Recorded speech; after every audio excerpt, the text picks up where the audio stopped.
All right, so let's go ahead and get started.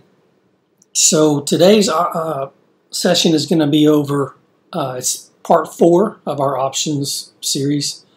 This will just continue on until everybody is comfortable with options. And this was another session that was suggested by one of our members in the group to go over option Greeks. So we're going to do that today, kind of go over the Greeks in a little bit more detail instead of just skimming over them. So what are the option Greeks? Well, basically what they are is they are different indicators of risk for a particular option, okay? So the first one we're going to talk about is the most important in most people's eyes, and that's delta. So we're going to go over 4 different Greeks today. We're going to go over delta, gamma, theta, and Vega. And you can see I have those pulled up on the list here today. And so delta, what is delta? So delta is the expected change in the options price for every $1 move in the underlying stock. Okay, so for example, if a stock has is currently trading at say 10 bucks, and the option delta that you're looking at is 80 cents, then if the stock price were to move from $10 to $11, you could expect for the option to increase 80 cents in value, right? This is also true if the underlying stock were to decrease by $1, then you could possibly expect that the option value would decrease by that same delta, by 80 cents. Puts are going to show a negative delta. So you can see calls are on this side. Here's our delta. And then puts are on this side. And here's our delta is negative. It just shows a negative delta. But it basically is the same thing as long as if it goes in your direction. So if the underlying stock price goes up, then your put is going to lose value, basically. If your underlying stock price goes down when you're in a put, then your put's going to gain value. So don't let that negative figure mess you up too much. Basically, you know, you want to just subtract that amount, and when you subtract a negative, you come up with a positive. So, okay, so same thing with that, you know, with puts, that the delta is the amount that it's expected to, for the option price, expected to change with a $1 move in the underlying stock. So again, if a put option has a delta of minus 80 cents, you'd expect for the stock value to increase by 80 cents or $80 for every $1 that the underlying stock decreases. The increase of 80 cents is, you know, I don't know how we went over this in one of our other options sessions, but the increase of 80 cents is actually $80 profit because an options value is always times 100 of what is shown, because the price shown represents kind of like for each share, and one option contract gives you control of 100 shares. So keep in mind, if you're looking at, you know, an option price that says, hey, you can buy this option at 67 cents. Well, you really can't buy it at 67 cents. To buy that one option contract is going to cost you $67. So just make sure you're multiplying those by 100. So basically, for every $1 that the option contract increases in value, that's $100 profit for you per contract. So if you have 5 contracts, that's $500 for every move in your favor. Obviously, the opposite is true in that if you lose $100 per contract for each dollar of value that the option decreases. I know that's pretty basic stuff, but just wanted to throw that out there. Some folks are not aware with delta that it can also be used as a guide for probability of expiring in the money. Okay, this is why deeper in the money you go with strike prices, the higher the delta will go. You know, and we see that here. So, you know, and typically right around an at the money option is going to be right around a 50 delta, right? Because it's basically it's about a 50% chance that it's going to expire in or out of the money. And as you go deeper into the money, then your delta is going to get higher and higher and higher, all the way up to, you know, basically 100% chance that the probability of that expiring in the money. So your delta is going to go up as you get deeper into the strike price. It's going to go down as you get further away from the strike price, of course, on the call side and the put side. Okay, so we went over that there. So for that very reason, I don't keep a probability in the money or out of the money column up on my options chain, because I just use delta, right? Delta kind of tells you, what the probability is likely if you just convert these to a percentage. So 52%, 60%, 72%, blah, blah, blah. And then when you get down to here, you get, a little bit further out of the money, and you're looking at 15%, 10%, and things like that. That's why those options are so less expensive, typically, because, the probability of them expiring in the money is, more unlikely, we'll say. So exactly the same thing with puts. A minus 25 delta would indicate that it has about a 25% chance of expiring in the money, even though it's a negative number. So delta can change. So keep that in mind. Delta can change as the stock price changes, as time elapses, as volatility changes.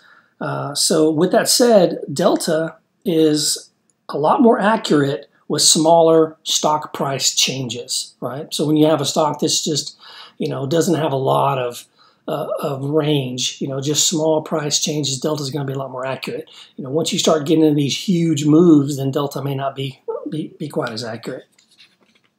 Okay, so let's move on to gamma. So gamma is related to delta, kinda. So basically, it's the expected change of the option's delta for every $1 change in the stock price. Okay, so for example, if a call option, let's say it has a delta of 50 cents, right, or 50, and a gamma of negative 10, then the delta is expected to be 60 if the stock price increases by $1, right? This makes sense, when we're talking about delta, because the deeper we get into the money, the higher the delta or percentage probability of expiring in the money gets, right? So conversely, if the stock price were to decrease by $1, then the expected delta would be 40 cents or 40, which is basically just the delta which was at 50 minus the gamma of 10. Again, we got further away from the strike price, therefore less delta, less probability of expiring in the money, right? The closer we get to expiration, the higher the gamma is going to be, particularly options with strike prices that are near the current stock price, which is why it can be really volatile to be trading same day at the money expiration options, which, a lot of us do. I do it pretty much every Friday, as long as there's a setup. Okay, so that's gamma. Gamma is, basically related to delta. Just lets you know that how much delta could change for every dollar that the stock moves. So theta is the next one we're going to go over. Some refer to theta as time decay or time value. People call it different things. And it's pretty easy to remember because time, theta, both with a T. Basically, this represents how much the value of an option will decrease for each day that passes, right?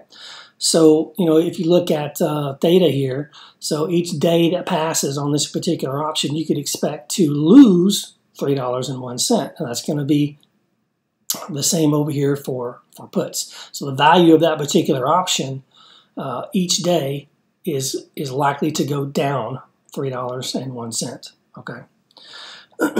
So as time passes, an option is going to lose some value each day, right? That's extrinsic value from our previous options session. So this is why same-day expiration options are cheaper than they were earlier in the week, because they have less time value, less theta, less extrinsic value. Because with it expiring today, there's obviously less of a chance of a significant move in the stock price with only hours left to expiration, versus buying an option that's 3 months out, which is going to have a lot of time value, right? So with that said, when you're day trading options, theta becomes pretty much less important, right? Because you're not holding the option for an extended period of time. You're in and out of it the same day. And sometimes you're in and out of it within, 5 minutes, 10 minutes, sometimes 2 minutes. So, when you're day trading those options, theta doesn't really come into play quite as much. So basically, theta is your enemy when you're buying options, right? Because of that time decay. And it's your friend when you're selling options, right? Because each day that passes, the option is going to lose some value. If everything else stays the same, of course, stock price, implied volatility, things like that, then that that option value is going to lose some of its value each day. So if you're selling, then that's actually Vega's in your favor, but it's, Theta is in your favor, but it's not when you're buying, basically. Okay, so let's move on to the last one, which is Vega. So Vega is the expected change in the options value for a 1% change in the IV, the implied volatility. So how does the implied volatility change? Well, it changes with stock price movement, basically more or less demand, right? And that's why, you'll hear these, Benzinga will call out and say, hey, there's, big option activity or big call activity on such and such ticker. That should increase the implied volatility, which is going to increase the value of the contract, even if there's not, as much of a stock price, an underlying price movement coupled with it.